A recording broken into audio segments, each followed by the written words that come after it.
They would have only had to pay £60,000 to sign the wonder kid, but instead opted to sign Kevin-Prince Boateng on loan from Sassuolo. Erling Haaland is loving life on the blue side of Manchester. That could have all been different had Manchester United not pulled out of the race to sign him in 2020. Here are 8 clubs that failed to sign Erling Haaland. One of football's hottest prospects after a solid year with Red Bull Salzburg, a release clause in his contract meant Haaland was available for just £18 million. And Man United were one of the front runners to get his signature. United scouts have been tracking him for nearly 2 years after they watched him score 4 goals in 1 game for Mulder. Ole Gunnar Solskjaer even picked up the phone to tell United to sign him after he gave Haaland his debut for the Norwegian club. After leaving Mulder and joining United as manager, Solskjaer travelled to meet him in an attempt to seal the deal. Step forward Ed Woodward. He pulled out of the deal due to agent fees and a release clause that Haaland's representatives insisted had to be in his contract. Dortmund were quick to step in and the rest is history. Barcelona have made some bizarre transfer decisions in recent years, and it's fair to say Haaland is one of the players who could have turned the tide during a torrid time for the Catalan club. Back in January 2019, the club could have signed him from Red Bull Salzburg, but instead opted to sign Kevin-Prince Boateng on loan from Sassuolo. Former president Josep Maria Bartomeu claimed Haaland was not a Barca-type player. Back in 2016, Haaland was plying his trade in the academy of his hometown club Bryn in Norway,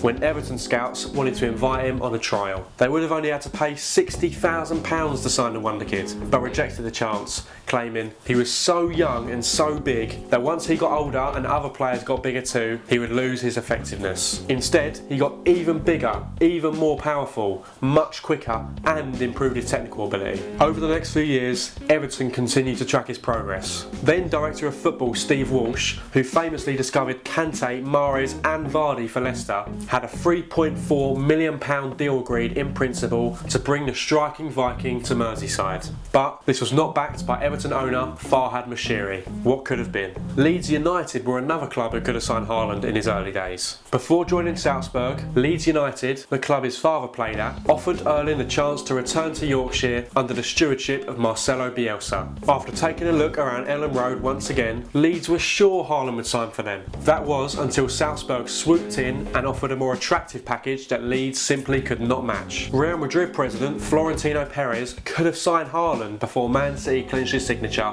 in 2022. Once the Mbappe deal fell through, Haaland was the obvious choice. But Perez claimed, "We have the best 9 in the world. And we weren't going to bring in Haaland to have him on the bench, right?" To be fair, Benzema is probably one of the few strikers who could keep Haaland on the bench. At the start of the 2021 season, Bayern Munich sporting director Hasan Salihamidzic confirmed his interest in Erling Haaland, meaning yet again Bayern were in the market for Dortmund's best player. In March 2022, a €30 million a year contract was put on the table, with the aim of convincing the player to move to Bavaria and fill the gap Lewandowski was about to leave. Bayern decided not to activate the release clause that Man City did. Former Mulder chief scout John Vick claimed both Liverpool and Arsenal were in the market to sign Haaland at the same time as Manchester United. However, both the clubs deemed him to be just a target man because of his size. Vick kept telling them, "He's not a target man. If you're going to judge him that way, you're going to be disappointed. You have to look beyond that. He runs in between. He chases space. He's fantastic in the box. He's that kind of player."